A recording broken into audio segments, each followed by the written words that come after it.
Bien, hermanos, vamos a retomar la clase de Escuela de Formación Cristiana y hemos estado estudiando este sistema de doctrinas basados en la gracia. Entonces, hemos estudiado ya la soberanía absoluta de Dios, la incapacidad total del hombre, la justificación por fe solamente, y hoy corresponde hablar el tema de la elección por gracia, elección por gracia. Si quisiéramos añadir algo, algunos diríamos elección por gracia, y cada uno de nosotros en este aspecto tenemos que entender que tiene que ver con ese deseo del ser humano por ser parte de la salvación. En el aspecto de la salvación, estamos hablando en el tema de la salvación, el hombre siempre quiere hacer algo, quiere realizar algo, quiere obtener, en este caso, la salvación. Por eso es un tema, aparte de la soberanía de Dios, hablar de la salvación es un tema fundamental. La salvación no es nuestra. La salvación no nos pertenece, la salvación no la hemos alcanzado o no hemos hecho méritos para ser salvo, sino es por la elección de Dios. Es decir, Dios en la eternidad tomó la iniciativa de salvarme. A eso le llamamos la elección por gracia. Entonces, dado este tema tan importante, quiero hacer referencia de por qué muchas personas no lo entienden. Y tiene que ver directamente con una expresión que me parece mal entendida, que es el libre albedrío, que el hombre tiene la capacidad de decidir o rechazar a Dios. Ese simple ejercicio ya nos da la facultad, la autoridad, la soberanía de aceptar o rechazar a Dios. En pocas palabras, depende de mí. Esto de la salvación lo voy a ilustrar con una anécdota que se piensa pertenece a un judío. Se cree que en un momento dado hubo una reunión en estas barracas cuando estaban en el periodo de los alemanes queriendo exterminar a los judíos, y por dirección de Hitler, ¿verdad? Capturan, destruyen, hostigan al pueblo judío.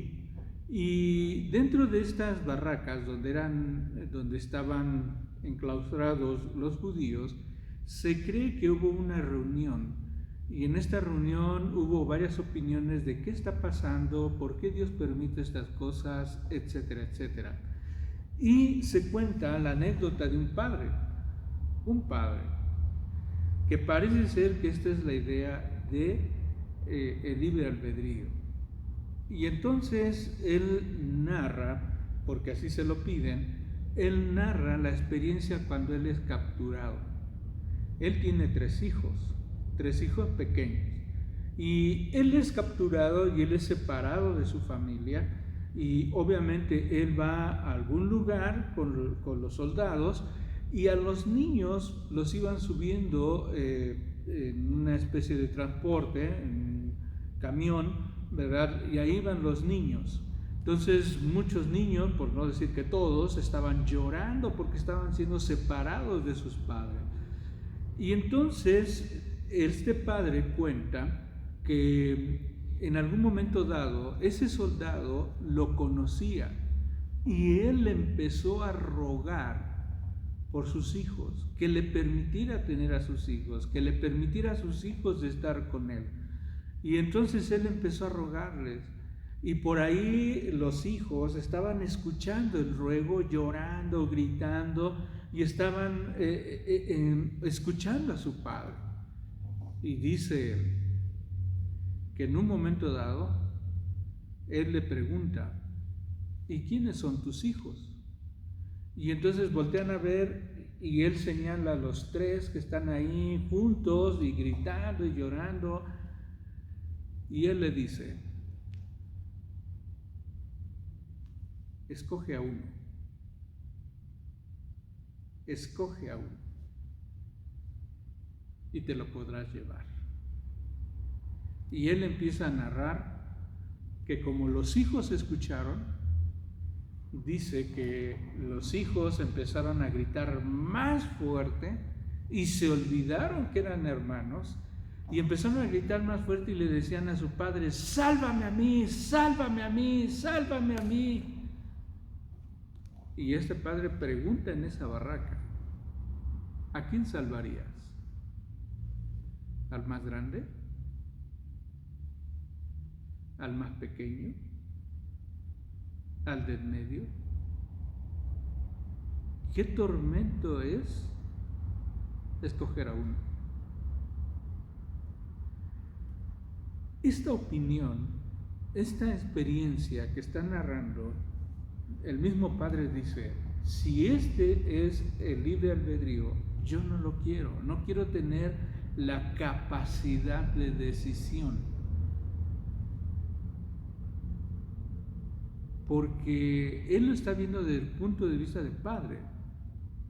Pero como podemos recordar en nuestros manuales, está descrito y nos lleva un texto allá en Romanos, cuando está hablando acerca de Dios como creador y que Él hace su voluntad.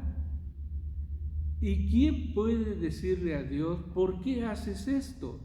¿Acaso el barro le puede decir al alfarero, ¿por qué me haces así? Romanos capítulo 9 empieza a abordar esta temática. Pero nosotros lo vemos desde la parte de los pequeños. Sálvame a mí. Soy mejor que él, estoy más grande, yo puedo ayudar más, yo sé más cosas, sálvame a mí. Y es ese sentimiento que el hombre quiere tener en relación a la salvación. Inconscientemente o conscientemente, todos quisiéramos tener méritos, todos abordamos los méritos de la salvación.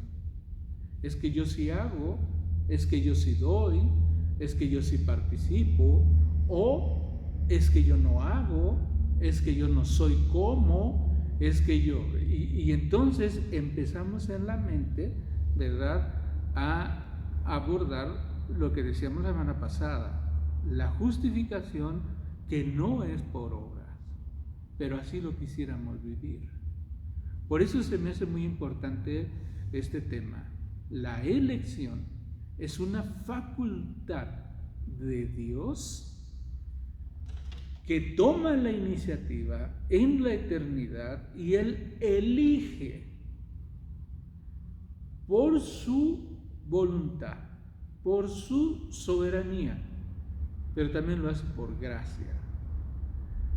Elige y yo solamente soy objeto de la elección de Dios. Es decir, ni siquiera por el hecho de ser cristiano fue facultad mía, sino fue de parte de nuestro Dios. Por eso en algún momento ya abordamos el texto cuando Jesucristo llama a sus discípulos. Había mucha gente, había otras personas, había otros seguidores. Y dice Marcos que Jesús llamó así a los que Él quiso. Él llamó para sí a los que Él quiso. Entonces es Dios quien toma la iniciativa. Por eso es importante que vayamos a algunos textos de la Biblia. La Biblia está llena de todo esto, de este pensamiento. Y vamos a Efesios. Quiero que me acompañen a Efesios capítulo 1. Efesios capítulo 1. Y particularmente vamos a abordar el caso de versículo 4. Efesios capítulo 1. Voy a empezar a leer desde el 3, pero desde el 4 se va a gestar este pensamiento. Dice Pablo, dice el texto: bendito sea el Dios y Padre de nuestro Señor Jesucristo, que nos bendijo con toda bendición espiritual en los lugares celestiales en Cristo Jesús. Y una de estas bendiciones es, versículo 4, según nos escogió en Él antes de la fundación del mundo, para que fuésemos santos y sin mancha delante de Él. Voy a leer otra vez el 4. Según nos escogió en Él antes de la fundación del mundo, para que fuésemos santos y sin mancha delante de Él, en amor, habiéndonos predestinados para ser adoptados hijos suyos por medio de Jesucristo, según el puro afecto de su voluntad, para la alabanza de la gloria de su gracia, con la cual nos hizo aceptos en Él, amado. Entonces aquí hay varios temas interesantes. ¿Cuál es el fundamento de la elección? Su gracia. ¿Para qué? Para que nosotros pudiéramos alabar su gracia. Esa expresión de ser salvos por medio de su gracia, ¿verdad? Esto a través de nuestro Señor Jesucristo. Y aquí hay dos palabras que a veces las utilizamos de manera paralela o sinónimo, ¿verdad? Dice el versículo 4, según nos escogió, y el versículo 5, habiéndonos predestinado. Y pensamos que el que Dios nos haya escogido y el ser predestinado es lo mismo.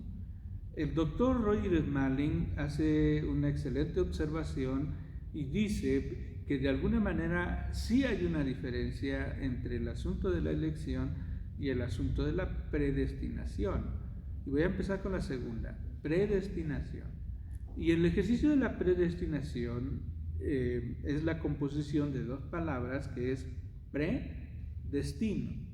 Y entonces él dice que de alguna manera la diferencia entre estos dos conceptos es que la elección es una facultad de Dios que se dio en un instante, dice el texto, antes de la fundación del mundo. Antes de la fundación del mundo ya fuimos elegidos por Dios. Pero cuando viene el tema de la predestinación, el tema de la predestinación es cómo Dios ordena todas las cosas de tal forma que su voluntad se cumple. Otra vez, la elección es un momento y es un acto. Se le otorga la salvación. La predestinación tiene que ver con todo lo que va a girar alrededor para que esto se cumpla. Por eso a veces decimos,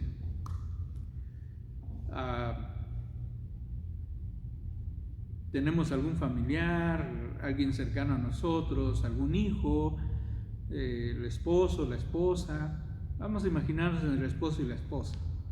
La esposa le comparte de Dios al esposo y el esposo no cree, no quiere aceptar, etcétera, etcétera. 1 año, 2 años, 5 años, muchos años.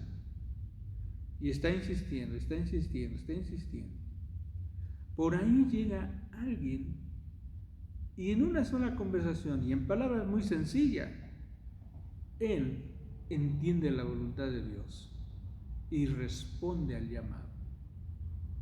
¿Cómo es posible que por tantos años no haya entendido y en ese momento exacto, en esa conversación con esa persona, él tiene un encuentro? Ese es el asunto de lo que estamos mencionando. La elección es que Dios ya había elegido al esposo desde antes de la fundación del mundo. La predestinación es cómo Dios va ordenando las cosas para que llegado el momento, en el momento exacto, no antes, no después, en el momento exacto, se cumple su voluntad. Por eso es importante que nosotros entendamos, nuestra salvación no es porque yo quise, no es porque yo vine, es que yo vine a buscar a Dios, no, Dios permitió tal situación, tales circunstancias que te movió a ti a llegar a la casa de Dios, a buscar a tal persona, y Él te compartió de Dios. Y de manera muy sencilla, la palabra de Dios penetró, dice, hasta lo más profundo de nuestro ser. ¿Por qué? Porque se está ejecutando la voluntad de Dios. Muchos de nosotros nos cuesta trabajo entender lo que pasa a nuestro alrededor, pero lo que pasa a nuestro alrededor, lo que pasan, las circunstancias que nosotros estamos viviendo, como persona, como familia, como cristianos, como iglesia, todo lo que está pasando a nuestro alrededor no es más que la ejecución de la voluntad de nuestro Dios. Dios es el que hace su voluntad. Ahora dice el texto, ¿para qué? ¿Para que seas feliz? ¿Para que todo te agrade? No. Dice el texto, para la alabanza de la gloria de su gracia. ¿Para qué somos salvos? ¿Y para qué Dios ejecutó ese plan que había diseñado? Para la alabanza de su gloria. Capítulo 2, muchos de nosotros lo conocemos. Dice el texto, viene mencionando cómo la bondad de Dios se manifiesta en nosotros cuando andamos nuestros delitos y pecados, pero dice el texto,